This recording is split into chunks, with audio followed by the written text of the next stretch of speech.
अभी जो बोर्ड है मेरे पास ये ऑन होके ऑफ हो जा रहा है, यानी कि मैं पावर बटन प्रेस करता हूँ तो दिख रहा होगा 200 के अराउंड ये करंट कंजप्शन करता है और ये ऑफ हो जा रहा है, यानी कि फिर रिटर्न ये बंद हो जा रहा है। फिर से प्रेस करता हूँ फिर उतना ही जाता है। तो ये प्रॉब्लम है इसमें, और इसमें प्रॉब्लम मैंने ढूंढा भी है, पावर बोर्ड का इशू है। बट इसमें थोड़ा सा मुझे लगा कि अगर इसे शेयर करूँ मैं तो कुछ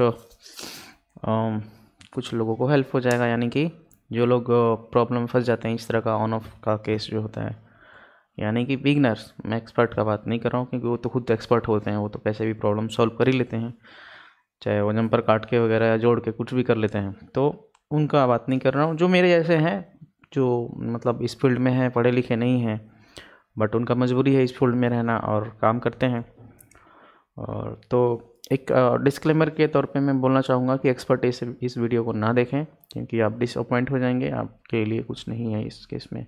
जो बिगनर है, जिन्हें सीखने का इंटरेस्ट रहता है, या फिर वो लोग कहीं फंसते हैं इस तरह का केस में पर्टिकुलर ये ऑन ऑफ होके, तो ये वीडियो देख सकते हैं, उनका काम आ सकता है ये। तो दूसरा चीज़ ये बोलना चाहूँगा कि यहाँ पे वीडियो किसी का भी कहीं पे भी जाके आप लोग देखते हैं या कोई भी हैं तो कम्प्लीटली देखा करिए, वरना मिसगाइड हो जाएंगे, आपको कुछ समझ में नहीं आएगा कि वो बताना क्या चाह रहा था, आपने क्या समझा। तो ये चीज़ भी है। और बिगनर को ही देखना है या फिर जो लर्नर है उन्हें देखना, मैं इसलिए बोल रहा हूँ क्योंकि उनके लिए ही मैं बना रही हूँ। ठीक है, तो आते हैं यहाँ पे और मैं तो यहाँ पे दिखाता हूँ पावर बोर्ड का फॉल्ट है इसमें और आईओ ख़राब है इसमें। बट ये बिना आईओ रिप्लेस किए बन सकता है क्या, यहाँ पे ये क्वेश्चन है मेरा, है ना। तो देखना है अगर बिना आईओ रिप्लेस किए बनेगा तो कैसे बनेगा, क्यों बनेगा, उसमें थोड़ा सा डिटेल मैंने सोचा है कि इसमें निकाला है मैं अपने जितना मेरा बुद्धि है उसके हिसाब से। तो यहाँ पे आते हैं और मैं दिखाऊंगा। तो ये जो डीएसओ का वेव फॉर्म यहाँ पे दिख रहा है, यानी कि ये पावर गुड का सैंपल है, यानी कि फिर से मैं यहाँ से पावर गुड लूँ, ट्रिगर पे एक बार सैंपल लेता हूँ, तो एक बार ऑन कर लेते हैं इसको। तो ये दिख रहा होगा कि ये मैंने सेट किया है इसको 500 मिली वोल्ट पर डिवीज़न, 510,000, और लगभग ये 1.2 के अराउंड ये 1.27 वोल्ट बन रहा है। ये 1.27 1.27 है राइजिंग एज पे इसका। तो ये प्रॉब्लम है। और 1.2 के अराउंड आप अगर काम कर रहे हैं तो ये ये जो सिग्नल जा रहा है हार्डवेयर पावर बोर्ड के नाम से है, जो फाइनल पावर बोर्ड ही समझते हैं इसका। तो आईओ पे जो जा रहा है और ये सिग्नल का आने का टाइम में कुछ गड़बड़ी होगा तो भी मशीन ऑन नहीं होगा, और उसमें ग्लिचेस रहेंगे तभी भी ऑन नहीं होगा। और यहाँ पे अगर ये आईओ है, एसआईओ है और ये लिया गया है अगर जीपीयू पिन पे या एडीसी पिन पे कहीं पे भी लिया है इसने, तो हम समझ सकते हैं कि ये लॉजिक 1 में कैलकुलेट नहीं हो रहा होगा, है ना। तो इसको हम मैं क्या मतलब ये आईओ ही इसको लॉजिक 1 कैलकुलेट नहीं कर पा रहा होगा क्योंकि उसको थ्रेशोल्ड लेवल अलग है जो कि कम से कम 2 पॉइंट एग्जैक्टली याद नहीं आ रहा है, बट 2 से ऊपर वोल्ट होना चाहिए। 2.5 3 वोल्ट अगर दिया है तो कम से कम 2.8 आना चाहिए, तब जाके इसको कैलकुलेशन ये समझ पाएगा कि नहीं यहाँ पे कुछ है, तो उसको लेके वो मेजर करके इवेंट को आगे करेगा या जो भी करना है, तो डिस्प्ले आने वाला है या और भी कुछ होने वाला होगा। तो ये प्रॉब्लम है इसमें। बट ये सॉल्व कैसे होगा, यहाँ पे हम 3 वोल्ट अगर कर दें तो आसानी से ये सॉल्व हो जाएगा। बट वो 3 वोल्ट होगा कैसे, क्योंकि इसमें आईओ फॉल्टी है। और स्कीमेटिक अगर आए यहाँ पे देखने के लिए एक बार, तो स्कीमेटिक में मैं दिखाता हूँ कि क्या है। और यहाँ पे GC9 है ये मदरबोर्ड, GC9 क्या लिखते हैं क्वांटा, या फिर इसका मैं DA0 GC9, ये है GC9। ये तो 5 खोल दिया मैंने, नहीं ये नहीं चाहिए था। GC9 कहाँ गया, सी एक बार पार्ट नंबर देख ही लेता हूँ मैं। DA0 GC9, बट ये है नहीं इसका स्कीमेटिक मेरे पास। तो और एक सेकेंड में इसका ये देख लेता हूँ, अभी रिसेंटली मैंने खोला तो था, बट कहाँ गया, इसको खोल देते हैं, ये GC8 GC9। तो यहाँ पे अगर देखा जाए तो मैं दिखाता हूँ वो कौन सा पावर गुड है।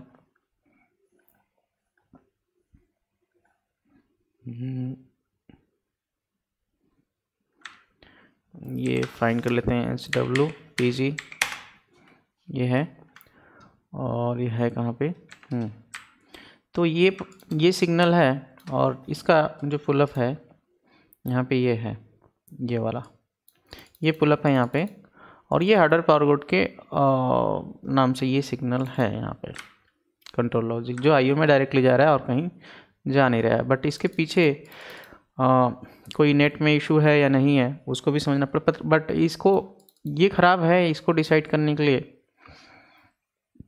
उसका पिछला स्टेज चेक करना होता है। यानी कि आपका बोर्ड जो है उस बोर्ड में सारे सप्लाई, यानी कि पावर प्लांट सभी रेडी होने चाहिए, 3-5 कोर्स सेक्शन 1.5 1.0 1.8 जो भी सप्लाई इसमें है, रिलेशन है इस बोर्ड से, वो रहना चाहिए। तो ऐसे केस में क्या है, अब मल्टीमीटर पे आपको सप्लाई दिखेगा नहीं, क्योंकि बहुत जल्दी ये ऑन होके ऑफ हो जाएगा। ठीक है, तो एक बार के लिए मैं अगर चाहूँ तो आपको दिखाता हूँ कि यहाँ का कुछ क्या कंडीशन बन रहा है यहाँ पे, और इसके लिए मुझे थोड़ा सा लंबा ग्राउंड रेफरेंस चाहिए होगा, बट गया, हाँ मिल गया मुझे। तो इसका यूज़ करता हूँ मैं और दिखाता हूँ कि इसमें कौन कौन से सप्लाई अवेलेबल हैं। ठीक है, तो अब इसके लिए क्या है, आपको DSO में थोड़ा सा चेंजेस करना पड़ेगा, और इसका जो एक्वायर मोड में आप जाएंगे और सैम्पल रेट में आपको लेंथ देखना है, और लेंथ में कम वाला सेलेक्ट करना है, यानी कि 1000। ठीक है, इससे क्या होगा, आप जब भी इसका टाइम कम करेंगे, स्केल 1 सेकेंड या 2 सेकेंड पे जब लाएंगे तो ये इजीली राइज करेगा। यानी कि डिटेल क्या होता है, अगर 1000 है तो आपका 1000 पॉइंट्स जो है इसमें रिजोल्यूशन हो जाते हैं जो रिकॉर्ड का, तो जल्दी से वो कैप्चर कर पाता है DSO। वरना ज़्यादा रहता है तो क्या होता है, उसको प्रोसेस करने में टाइम लग जाता है। तो एनीवे वो तो अलग चीज़ है। तो यहाँ पे अगर देखें तो ये ऑन हुआ, ऑफ हुआ। ठीक है, अब मैं इसको सप्लाई मेजर करना चालू करता हूँ। तो ये एक सप्लाई है यहाँ पे, अभी क्या है ये दिख रहा होगा, ऑन हुआ गया। उसके बाद ये क्या है, ये भी ऑन होके गया, जो भी है उससे मेरे को कोई लेना देना नहीं है। यहाँ पे SPI चिप भी सप्लाई आके गया, और यहाँ पे ये कोर सप्लाई भी बन के चला गया, ये DDR के लिए सप्लाई बन के चला गया, ये VS के सप्लाई बन गए, ये भी 5 वोल्ट वाले बन गए।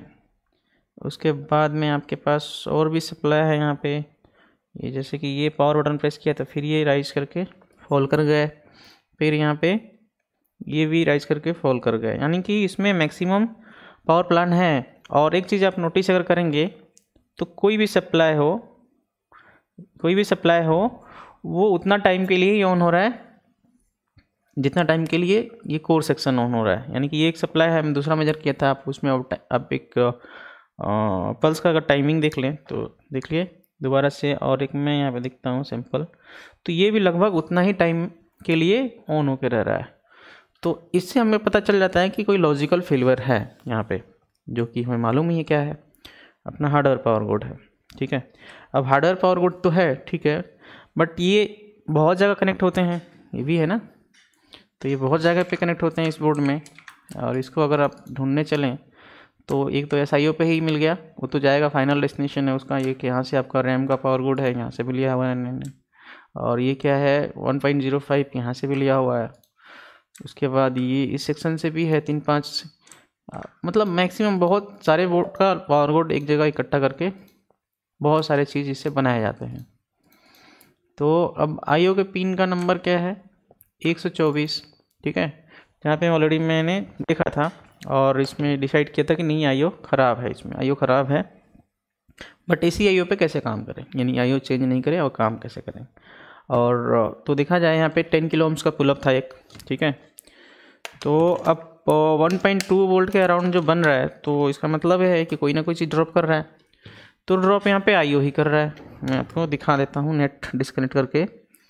तो मैंने यहाँ पे कनेक्ट कर रखा था, जो कि ये है, और यहाँ से अगर डिस्कनेक्ट कर दिया जाए तो अब यहाँ से एक मैं सैंपल कलेक्ट करता हूँ DSO पे और देखते हैं कि ये अब क्या है, इसका थ्रेशोल्ड लेवल अब क्या रहता है यहाँ पे। ठीक है, तो ये DSO आ गया और ये बन गए।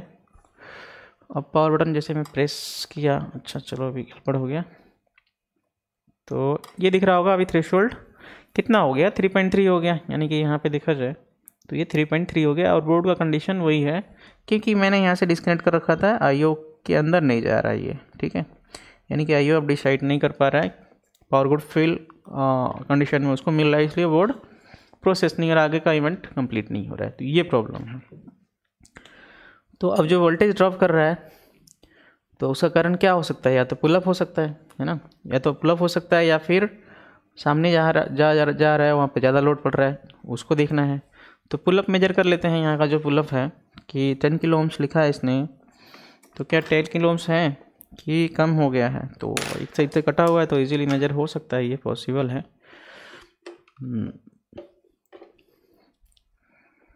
तो 50 रेजिस्टेंस मोड पे कर लेता हूँ मैं, 500 किलो ओम्स का रेंज रखा है मैंने, और ये दिख रहा है यहाँ पे कि कम्प्लीटली 10 किलो ओम्स है। ठीक है, तो रेजिस्टेंस पे कोई डाउट ही नहीं है। अगर चेंज करने पे जाएं भी तो भी नहीं होगा क्योंकि मैं ऑलरेडी चेंज कर लिया है और ये ठीक भी था। और अब रह गया IO। अब इसमें 100% इसका गारंटी मैं लेता हूँ कि IO रिप्लेस करने से ये बोर्ड चल जाएगा। बट कंसर्न ये है कि अगर ये पुल अप ड्रॉप कर रहा है तो यहाँ पे कुछ उपाय है। अगर IO उस कंडीशन में हमारे पास अवेलेबल नहीं रहता है तो इस केस में हम, यानी कि जो जनरल नॉलेज है, यानी कि बेसिक इलेक्ट्रॉनिक्स है, उसको अप्लाई करके यहाँ पे कुछ चेंजेस कर सकते हैं, तो वो दिखना है। तो यहाँ पे क्या हो सकता है, यहाँ पे कर सकते हैं हम पुल अप को चेंज, है ना। पुल अप हटा नहीं सकते हैं हम, बट पुल अप को रिप्लेस कर सकते हैं। बट पुल अप का यहाँ पे कितना रेंज दिया है इन्होंने, यहाँ पे देखा जाए तो इन्होंने लगाया है 10 किलो ओम्स। कहाँ गया सॉरी, एक बार सर्च करता हूँ मैं।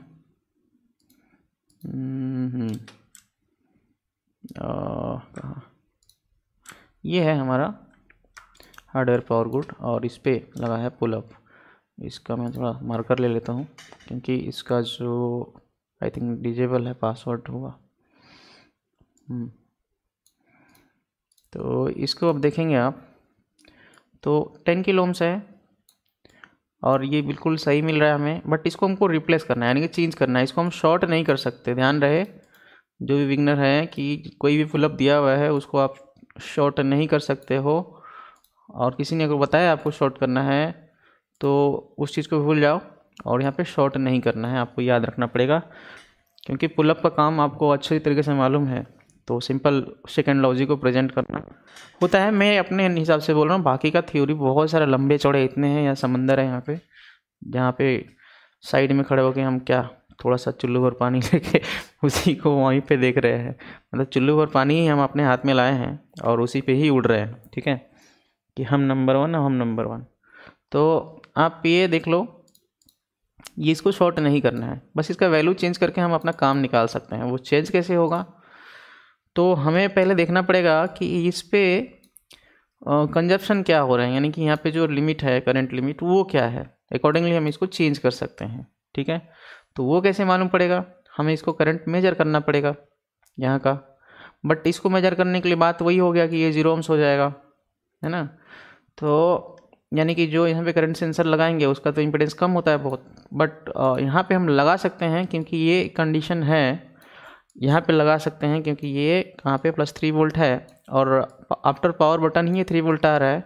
तो उस केस में क्या है, ये पिन डीएसेटेड हो गया रहेगा। अगर इसको इंटरनल पुल अप अगर नहीं है, ओपन ड्रेन पिन है अगर ये, या कौन सा किस टाइप का पिन है, अगर देख लेते हैं हम कि IO इसको क्या बोल रहा है। IO पे अगर हार्डवेयर पावर गुड पे चले या फिर इसी को 124 नंबर पे चलूँ अगर, तो कहाँ गया, 124 नंबर आई थिंक। तो GPC यानी कि ये क्या होगा, GPC GPIO पिन होगा क्या, नहीं तो एक सेकेंड, अब इसका डेटा शीट नहीं है, नहीं तो उससे भी हमें कुछ समझ में आ जाता था। GPC DAC ADC GPC मतलब ये GPIO पिन ही होगा आई थिंक, बट इसमें अलग अलग कॉन्फ़िगरेशन है। अब क्या इनेबल किया है अंदर में वो मुझे नहीं मालूम, तो उससे तो मैं कुछ आइडिया लगा ही नहीं पाऊँगा, और मुझे कोई तो बताएगा नहीं कि इसके अंदर में क्या है। ठीक है, तो कर क्या सकते हैं यहाँ पे, कर यही सकते हैं कि डिसीजन लेना पड़ेगा कि करंट मेजर कर सकते हैं, क्योंकि ये DSL ओपन ड्रेन रहेगा तो भी हम वहाँ पे सप्लाई दे सकते हैं, क्योंकि ये इंटरनली पुल डाउन नहीं हो रहा है। ठीक है, पुल डाउन कहाँ से हो रहा है, ये बाहर से एक्सटर्नल, यानी कि 2 4 10 IC जितने भी लगे हैं यहाँ पे वो पुल डाउन कर रहे हैं, और ये सिर्फ उसको एज ए इनपुट रेफरेंस ले रहा है, यानी कि उस पर जो रहेगा उसको कंसिडर करेगा। अंदर से कोई एक्शन नहीं हो रहा है, मतलब बाहर को पुल डाउन करवाना है या पुल अप करना। तो यहाँ पे हम करंट मेजर कर सकते हैं कि कितना करंट कंज्यूम हो रहा है यहाँ पे। तो आ जाते हैं बोर्ड पे और देखते हैं कि करंट क्या कंज्यूम हो रहा है यहाँ पे। तो उसके लिए आपको क्या करना होगा, DMM को या जो भी करंट मेजर करने का औजार है आपके पास उसको काम में लाइए। और मैं यहाँ पे चेंज करता हूँ, 5 एम्पियर का रेंज रखा है मैंने, और ये जो है कहाँ गया ये, अब ठीक ये रेजिस्टेंस है, तो यहाँ पे और यहाँ पे दोनों को मैं लगाता हूँ, और ये लगने के बाद में क्या होगा, अब ये बोर्ड चालू नहीं है, बोर्ड को मैं चालू करूँगा। ठीक है, तो बोर्ड चालू हो गया ये, और आप देख रहे होंगे 940 मिली एम्पेयर कंज्यूम हो गया, यानी कि ये बोर्ड चालू हो गया, डिस्प्ले भी आएगा। ठीक है, तो अब DMM पे जो दिख रहा है ADC में, है ना, तो ये दिख रहा है 21 मिली एम्पेयर यहाँ पे कंजप्शन हो रहा है, इस पार्टिकुलर पिन पे इतना कंजप्शन हो रहा है। ठीक है, तो ये तो बहुत ज़्यादा है एक GPIO पिन के लिए, जो कि माइक्रो एम्पियर में होना चाहिए था, माइक्रो में होना चाहिए, लेकिन 22 के अराउंड कंजप्शन हो रहा है, जिसके लिए ये वोल्टेज ड्रॉप कर जा रहा है। अब इसके हिसाब से अब देखते हैं कि ओरिजिनल कॉन्फ़िगरेशन जो है क्या इसको झेलने के लिए वो है, यानी कि इसको इस पे पोटेंशियल डिफरेंस करने के लिए जो लगाया गया है रजिस्टर, वो क्या वो सही है या नहीं है। तो आते हैं फिर से हम PC स्क्रीन पे, तो हम देखेंगे यहाँ पे, क्योंकि हम इस IO के पिन के बारे में नहीं जानते, तो ये 10 किलो ओम्स है। अब एक नोट बना लेते हैं हम कि थोड़ा सा आसानी हो जाए। तो हमारे पास जो हमने मेजर किया है वो मिल रहा है 0.022 MA, वहाँ पे करंट कंजप्शन हो रहा है। कौन से पिन पे, SIO के पिन पे, यानी कि SIO जो है SIO इसके अंदर ये कंज्यूम उतना कर रहा है। बट हमने यहाँ पे पुलअप कितना दिया है, 3.3 से यहाँ दिया है 10 किलो ओम्स, इस पे 10 किलो ओम्स दिया हुआ है। अब 10 किलो ओम्स के हिसाब से क्या सही है, ये इतना आना चाहिए, चेक कर लेते हैं। तो उसके लिए है मेरे पास, इसको चेक करने के लिए हमें क्या करना पड़ेगा, ओम्स लॉ का यूज़ करना पड़ेगा।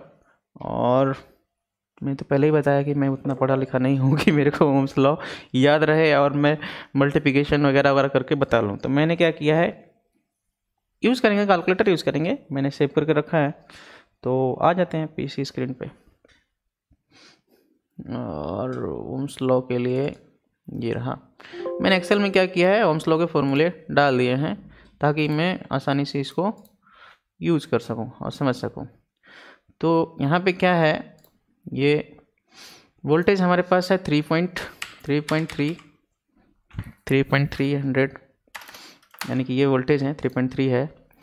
और करंट जो कंजप्शन हो रहा है वो हो रहा है कितना, वो तो छोड़ देते हैं हम, उससे हमें लेना देना नहीं है फ़िलहाल। हमें समझना है कि 10 किलो ओम्स जो है, 10,000 जो है, इसके हिसाब से कितना करंट बनना चाहिए, कितना करंट ये झेल सकता है। तो ये देखते हैं, इस पे करंट जो करंट का ड्रॉप आउट है वो सिर्फ और सिर्फ 0.33 मिली एम्पियर है।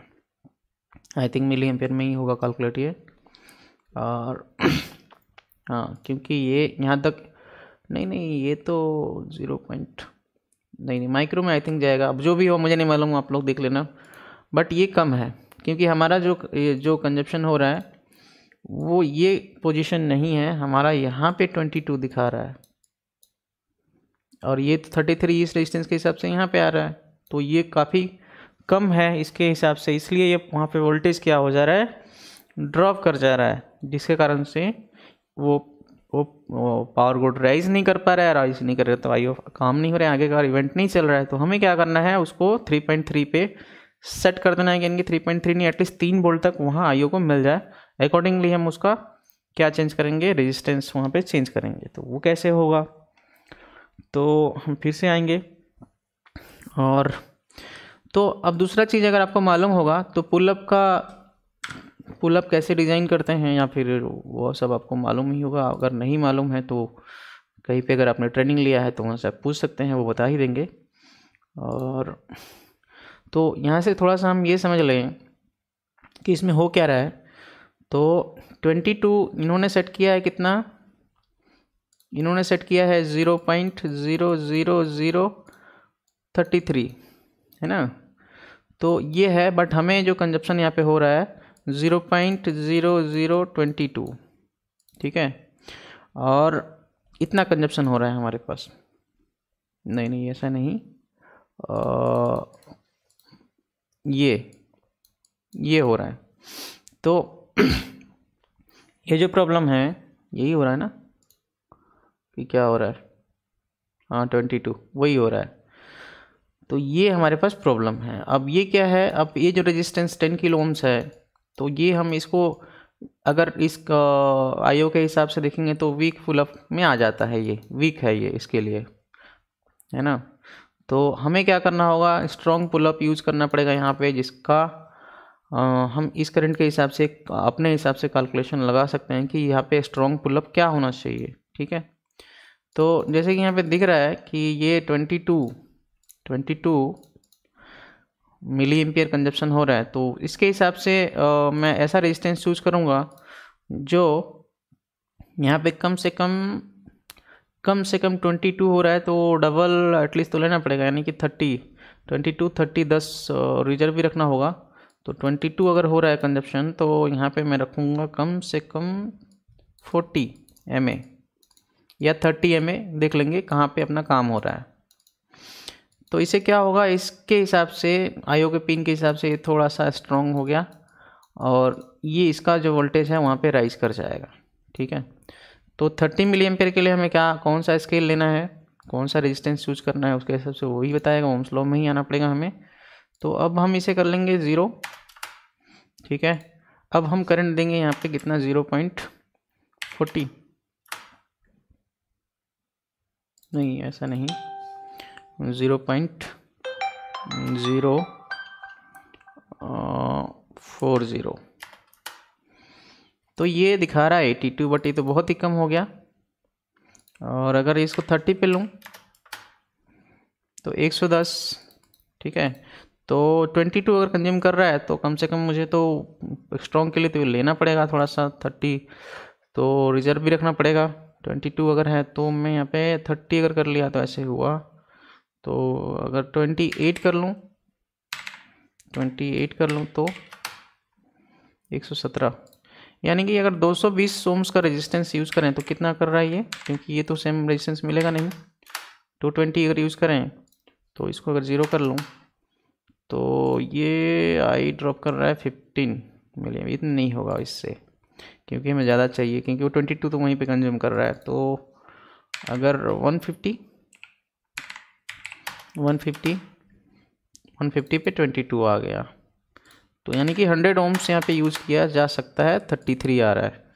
तो फाइनली हमें जो रेजिस्टेंस चाहिए यहाँ पे, जो मार्केट में अवेलेबल होता है उसके हिसाब से एक स्केल मिल गया है पुलअप का, और ये इसको हम स्ट्रॉन्ग पुलअप बोल सकते हैं अकॉर्डिंग टू इसके, क्योंकि ये 30 कितना दिखा रहा है यहाँ पे, करंट ड्रॉप आउट यहाँ पे दिखा रहा है 33। तो इसको हम यूज़ कर सकते हैं 100 ओम्स, ठीक है। तो ये हमें मिल गया है एक क्या पुलअप रजिस्टर का वैल्यू जो हम यहाँ पे यूज़ करेंगे, और ये बोर्ड चालू हो जाएगा बिना आईओ रिप्लेस किए। तो एक बार करके देख लेते हैं। तो मेरे पास यहाँ पे है ना रजिस्टर के लिए बुक है, तो 100 और यहीं पे ही है, बहुत सारा रजिस्टर है हमारा, भाई ने सेट किया था इसे।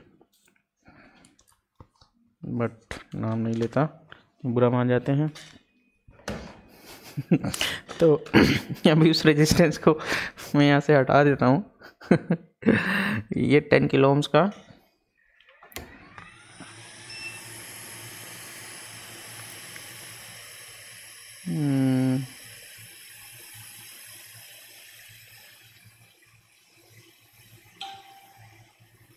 ये गर्म होने में टाइम लगता है थोड़ा सा, ज़्यादा एक्यूरेट रहने से क्या होता है, थोड़ा सा टाइम लगता है, तो इसीलिए ज़्यादा सीधा भी नहीं होना चाहिए, नहीं तो गड़बड़ी हो जाता है। अरे ये तो अलग पैकेज है, इस पैकेज पे काम नहीं होगा मेरा। ये तो 0402 चाहिए मुझे, बट ये मैं कहीं दूसरा ही उठा लाया, तो इसको रख देते हैं। 100 ओम्स कहाँ क्या भाई, 100R ये इसको फिर से यहाँ ही आते हैं।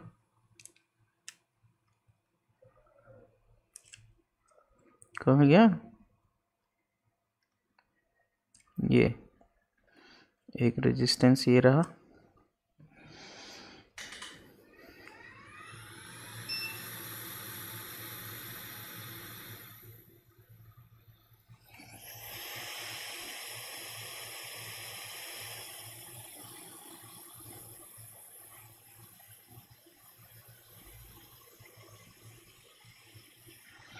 थोड़ा सा फ्लक्स चाहिए होगा क्योंकि ये फ्लक्स नहीं है यहाँ पे, तो दे देते हैं यहाँ पे फ्लक्स।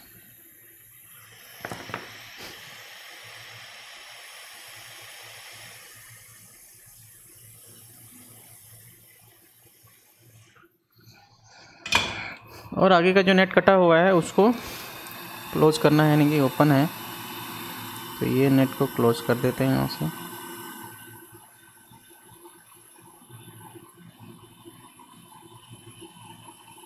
ये हो गया क्लोज। अब हमें इसको चालू करके देखना होगा कि क्या ये चलता है, कि इतना देर से बकवास ही किए जा रहा हूँ मैं। तो इसको यहाँ पे मेजर करेंगे और वोल्टेज भी देता हूँ यहाँ पे। ये आ गया आपके पास 1020। हाँ, और एक चीज़ यहाँ पे इम्पोर्टेंट है कि ये जो S5 में जो है इसका ये भी देखना पड़ेगा कि करंट ज़्यादा कंज्यूम तो नहीं कर रहा है। अगर ऐसा कुछ लफड़ा होगा तो भी दिक्कत होगा, तो बट ये भी सही है, नॉर्मल है। और पावर बटन यहाँ प्रेस करते ही क्या होगा, क्या हुआ, अभी भी वही है। ऐसा क्यों, क्या कर दिया मैंने, तो ये वोल्टेज राइज नहीं किया, नहीं किया मतलब नहीं किया मतलब क्या होता है, 100 ओम्स लगाया तो कि क्या लगाया, 100R ठीक ही है। एक बार मेजर कर लेते हैं रेजिस्टेंस कि क्या हो रहा है। ये रेजिस्टेंस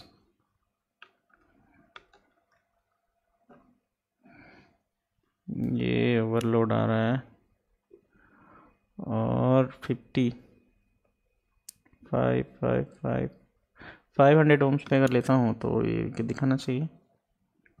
अच्छा एक सेकंड, ओहो सॉरी, मैं पहले करंट मेजर कर रहा था ना, तो ये करंट पे सेट था, मैं भी बेवकूफ़ों वाला काम कर रहा हूँ। तो कहाँ से राइज करेगा, अब देखते हैं कि क्या होता है। अब देखिए राइज करके चालू भी हो गया, ठीक है। अब यहाँ पे वोल्टेज मेजर करेंगे तो ये यहाँ पे 3.1 वोल्ट आ गया, यानी कि अभी भी 3.3 नहीं है, क्योंकि यहाँ पे 3.3 है और यहाँ पे 3.1 है। तो ये जो कंज्यूम हो रहा है तो थोड़ा सा पोटेंशियल डिफरेंस यहाँ पे क्रिएट हो रहा है। बट अब जो हमने कैलकुलेशन किया है स्ट्रॉन्ग पुलअप का वो फिक्स इसलिए नहीं हो पा रहा है, यानी कि वोल्टेज वहाँ प्रॉपरली राइज तो कर गया है लेकिन थोड़ा सा जो कम है, उसका रीज़न ये है कि हमने जो कैलकुलेशन लिया है वो एक उस टाइम पे जो कंजप्शन हो रहा था उस पिन पे उसके हिसाब से है।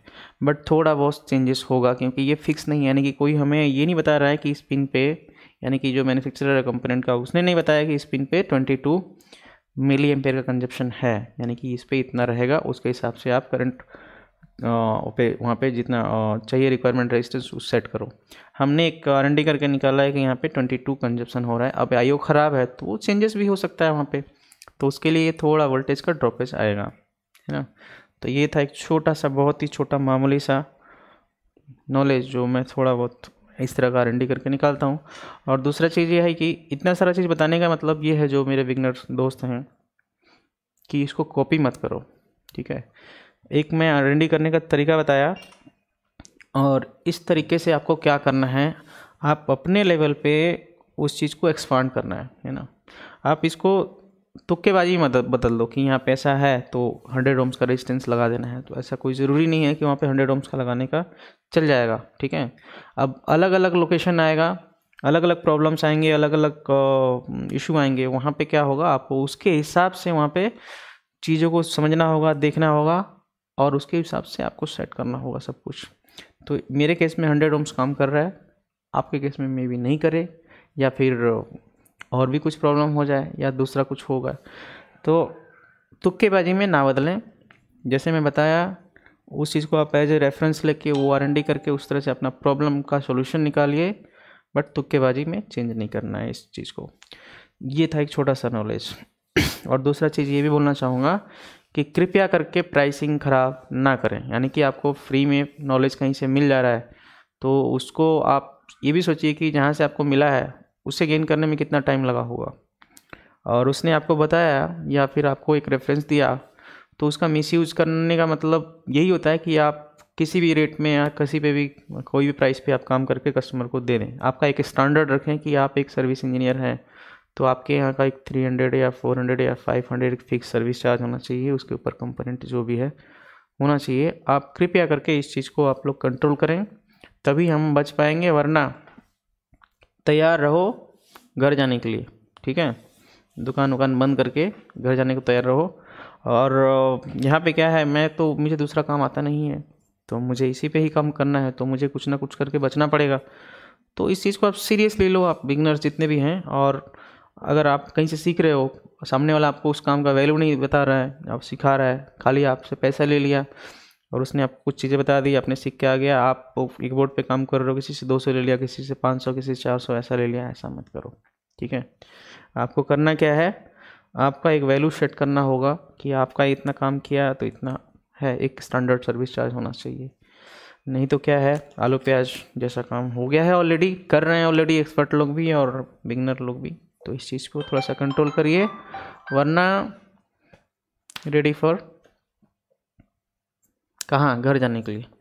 तो छोटा सा केस मेरे तरफ से। मिलते हैं अगली वीडियो में, तब तक के लिए सभी को नमस्ते, मस्त रहिए, मज़ा कीजिए।